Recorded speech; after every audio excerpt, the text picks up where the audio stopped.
सोलैंड 5 the rebirth of tungsten के इस episode की शुरुआत में हम देखते हैं कि मई गोंगजी और इसका फादर जो होते हैं ये अपने होटल में लौट आते हैं, जहाँ पे इसका फादर पूछता है कि आखिर वो सूरा कौन है, क्या वो भी तुम्हारी तरह रिडीमर है। तो मई गोंगजी कहते हैं कि आपने बिल्कुल सही कहा, और जब मैं कैरी सिटी के अंदर थी तब उसने मेरी मदद की थी। तो फादर कहता है कि अगर तुम्हें ये लगता है कि वो तुम्हारे फ्यूचर के लिए एक इम्पोर्टेंट हेल्प हो सकता है तो तुम्हें उसे अपनी तरफ ही रखना चाहिए, और अगर तुम श्योर नहीं हो कि क्या वो सच में तुम्हारी मदद करेगा या नहीं तो फिर तुम उससे थोड़ी दूरी बनाए रखना, और एक सुपीरियर के रूप में हर एक कोर मेंबर को काफी कॉन्फिडेंट होना चाहिए। आज का दिन तुम्हारे लिए काफी बड़ा था तो तुम काफी थक गई होगी, तो अब आराम करो। जिसके बाद मई गोंगजी का फादर जो होता है ये यहाँ से चला जाता है, और इनके यहाँ से जाती मई गोंगजी राहत की सांस लेती, लेकिन तभी ये काफी ज्यादा मुस्कुराते हुए मन में कहती है कि मैंने बिल्कुल भी एक्सपेक्ट नहीं किया था कि मैं आज यहाँ पे सूरा को देखूंगी, और तो और वो मेरे साथ डबल टूर्नामेंट के अंदर पार्टिसिपेट भी करने वाला है। और हम दोनों को भी वाकई में काफी लंबा समय हो गया है एक दूसरे के साथ कोऑपरेट किए हुए, और मुझे मालूम नहीं कि हम क्या एक साथ काम कर सकेंगे या नहीं इस कंपटीशन फील्ड के अंदर। और तो और मुझे ये भी मालूम नहीं है कि सूरा की अभी स्ट्रेंथ क्या है, लेकिन जितना मुझे दिखता है उस हिसाब से मुझे बस ऐसा ही लगता है कि वो काफी ज्यादा स्ट्रॉन्ग है। और वैसे इसकी तरफ जो वो लाइगर था, तो आखिर पहले इनके साथ ऐसा भी क्या हुआ है, और क्या वो इसका दोस्त था।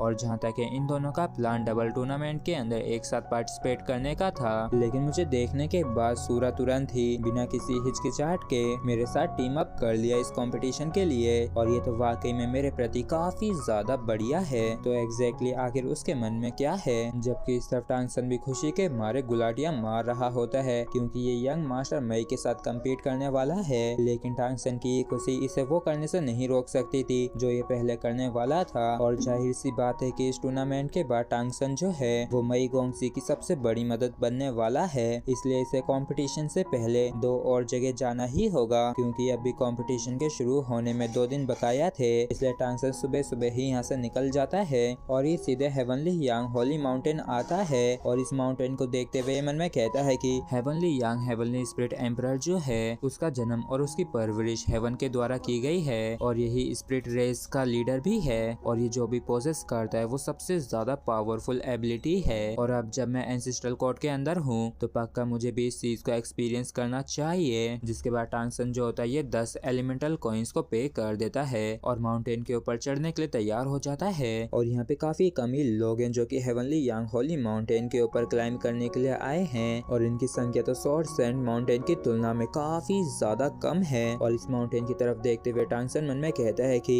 इस माउंटेन का जो टेम्परेचर है वो सराउंडिंग की तुलना में थोड़ा ज्यादा है, लेकिन ये उतना भी हॉट नहीं है जितना कि मैंने सोचा था। हालांकि फर्स्ट हेवनली स्पिरिट एम्परर का जो होली माउंटेन है ये उतना भी सिंपल नहीं होगा। और जैसे टंगस्टन इन सारी बातों के बारे में सोचते हुए सीढ़ियों के ऊपर अपना कदम रखता है तो इसके काफी तगड़े वाले होश उड़ जाते हैं, और ये वाकई में काफी ज्यादा घबरा सा भी गया होता है और इससे पसीने छूटने लगते हैं। और ये हैरान परेशान होते हुए मन में कहता है कि यहाँ पे तो अचानक से सब कुछ कैसे बदल गया, और तो और यहाँ का जो टेम्परेचर है वो भी अचानक से काफी बढ़ गया है। और तभी टंगस्टन के और भी तगड़े होश उड़ जाते हैं क्योंकि ये जो माउंटेन होता है ये एक एक्टिव वोल्केनो के अंदर बदल जाता है, और इसका जो लावा है वो सीढ़ियों से बहते हुए टंगस्टन की तरफ जा रहा है। और इनका सामना करने के लिए टंगस्टन तुरंत ही लाइगर गोल्डन फ्लेम का इस्तेमाल करता है और अपने आप को पूरी तरीके से इस फ्लेम से कवर करते हुए मन में कहता है कि क्या ये हेवनली यांग होली माउंटेन का चैलेंज हो सकता है। और चलो मैं भी देखता हूँ कि क्या मेरी लाइगर गोल्डन फ्लेम इस लावे की पावर को निगल भी पाएगी या नहीं। और हम देखते हैं कि जैसे ये लावा टंगस्टन से टकराता है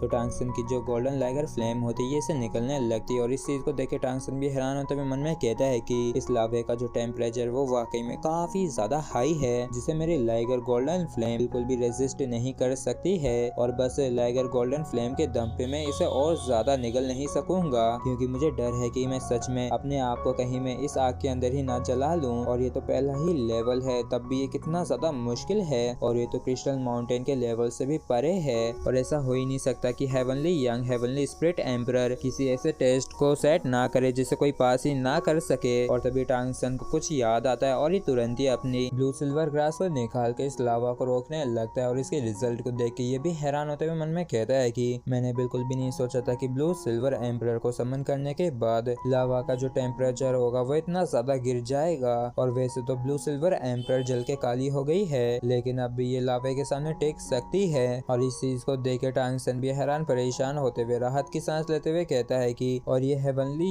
यंग हेवनली स्पिरिट एम्परर तो सच में काफी ज्यादा बाइस्ड है और इस चीज से साफ साफ पता चल रहा है कि वो बिल्कुल भी नहीं चाहता है कि डीमन क्लैन से कोई भी इसके होली माउंटेन के ऊपर क्लाइंब करे और इस पे क्लाइंब करने के लिए स्पिरिट क्लैन के पावर हाउस ही क्वालिफाइड हैं और मैं भी वाकई में काफी लकी हूँ जो मेरे पास ब्लू सिल्वर एम्परर है। और स्टेबलाइज होने के बाद टांग सन को माउंटेन के ऊपर चढ़ने की कोई भी जल्दी नहीं होती है, बल्कि इसके बजाय ये अपनी ब्लू सिल्वर एम्परर के अंदर आने वाले बदलावों को महसूस करता है और टांग सन रियलाइज करता है कि ये जो ब्लेजिंग फायर पावर है हेवनली यंग होली माउंटेन की वो अब और ज्यादा इसका विरोध नहीं कर रही है, बल्कि इसके बजाय ये इसके अंदर समा रही है और ये जो हीट होती है ये ब्लू सिल्वर एम्परर के साथ इसकी बॉडी के अंदर फ्लो होने लगती है और टांग सन महसूस करता है कि इसकी बॉडी के अंदर जो ब्लड और एनर्जी है वो उबलने लगी है और ये काफी ज्यादा हैरान परेशान होते हुए मन में कहता है कि मेरे ब्लड मेरे मेरेडियंस और लिम्स के अंदर इस हीट के चलते काफी बदलाव आने लगे हैं और तभी टांग सन को इस यांग फायर की वजह से काफी ज्यादा दिक्कत होने लगती है और ये वाकई में काफी जोरों से चिल्लाने भी लगता है। और इसी के साथ फ्रेंड्स हमारा ये जो एपिसोड है यहीं पे खत्म होता है। अगर आप लोगों को वीडियो अच्छा लगा हो तो प्लीज चैनल को सब्सक्राइब और वीडियो को लाइक करना बिल्कुल भी ना भूलें। Thank you.